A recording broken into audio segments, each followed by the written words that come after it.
அதிமுக மட்டும் எங்க ரொம்ப அடிக்க மாட்டாருங்க. திமுக அடிக்கிறாரு, தாவேக்க அடிக்கிறாரு, எல்லாத்தையும் அடிக்கிறார், பிஜேபி கூட அடிக்கிறாப்ல. ஆனா அதிமுக ரொம்ப அடிக்கிறது இல்லையா? எங்க அண்ணன் ஒரு நல்ல பழக்கம் இருக்கு, தாயில்லா பிள்ளைகளை அவர் அடிக்கிறது கிடையாது. இதுல என்ன ஆச்சரியம்னா, எனக்கு விஜய் ரசிகர் ஒரு நண்பர் இருக்காரு.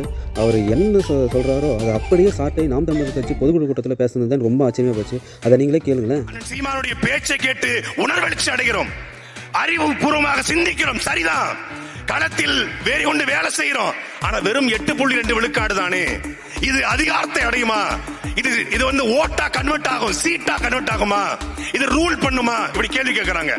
தமிழ்நாட்டு அரசியல கூட்டணி வைக்காம எந்த கட்சியும் வெல்ல முடியாதுப்பா.